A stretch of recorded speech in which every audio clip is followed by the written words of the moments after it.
as long as I don't end up on the canals. Well, als je keep floating. Kan je iets naar links? Voor jou rechts?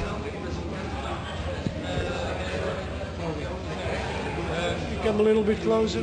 Hey, kijk je best gaan. Tell me when that baby's running.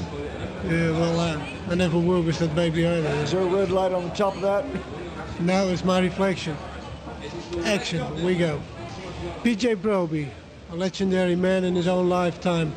Does tonight mean a new beginning for you, as well as like... What do you mean new beginning? Well, how can you have a new beginning when you're 41 years old? Oh, you can do it. You've done it before. You don't have to. See, the whole world left me behind, and I just kind of like stayed there while they went on vacation. Great. What did you do, by the way? Not much. Not much? I was waiting till you did something. You were waiting for me? For you to start again. See, well, you know. You did a few Very things with... flattering. All right. Listen, I'm a Dutch guy, and you work with some other Dutch guys. Focus. I used to work with a lot of Dutch people. They're very good friends of mine. I took Jan Ackerman's place. Yeah, you kind of... Focus. Yeah. But album didn't do too well. But still, it was a nice experiment. It was an incredible experiment. We were not allowed out of the studio while we were doing that album for 2 weeks. I slept on the piano. That was Thijs van Leer's piano. You couldn't get under a better piano. But when I got out and we finally saw daylight, I was blind for about 25 to 30 minutes. And finally my eyesight came back to me. But see, we were locked in there, and we never saw daylight for 2 weeks. And that's how that album came about. Looking back on the album, are you satisfied with what it turned out to be? I don't really know, because I was just about to go into singing Waylon Jennings, country western stuff, and all of a sudden I'm thrown into Thijs' type music, and Rosalind, his wife at the time, and I'm sorry, but that is a bit of jazz. And I didn't really know at that time how to go.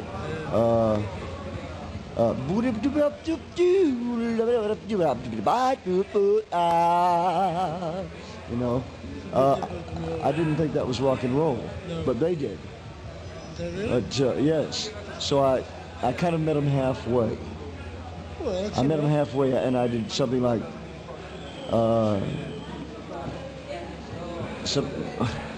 I can't think of the words, but it was a great experience. Talk about Eddie in the morning.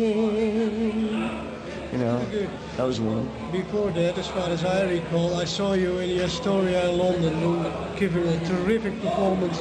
Don't tell anyone else you saw me in the story. What was I doing? Word boy, you're telling on me. Terrific performance, really a terrific. Don't tell me I was with Christine Keeler. No.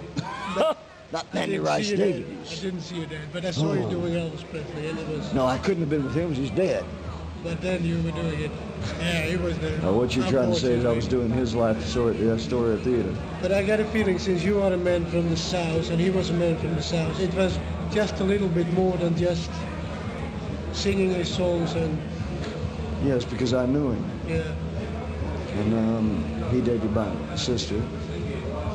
And I've known Elvis since I was 13 years old. And that was just us singing together. The way he ended up, the very pitiful way he died, could you understand? There's a cat there for a minute. Could you understand how it could happen? Beautiful way he died? No, the terrible way. Nobody dies beautiful. No, the terrible way he died. Of course but you do. could you understand? It's going to be terrible when you die. It's going to be terrible when I die. Oh, yes, especially. And if you die before me, you know what you're going to do?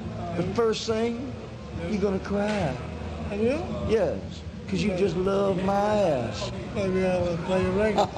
They'll have to cut that, won't they? Right. You did sing some demos for Elvis in the 60s. Yes, I did, for 10 years. Do you remember any titles? Yes. Everything up to, what was it? 64? Kid Galahad. That's when I stopped doing You did Oh Soul and Neo?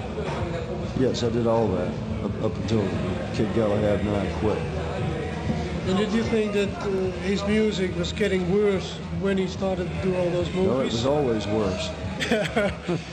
When he was doing those motion picture songs, they were terrible. Up to King Creole, maybe. Well, that was before he was drafted. You see, that was before he went in the Army. King Creole and that kind of stuff.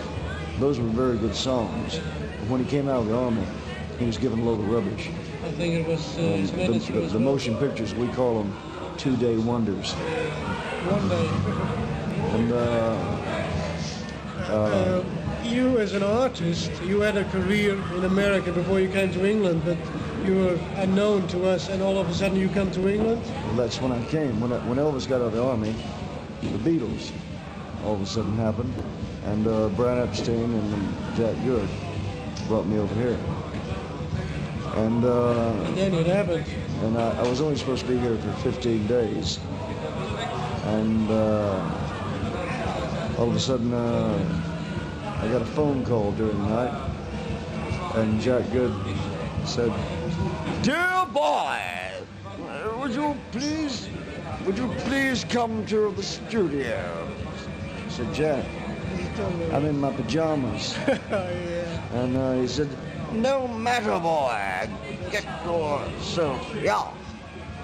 And so I said, "Well, I don't really know how to flag down a London taxi cab." He said, "Just get out and do it."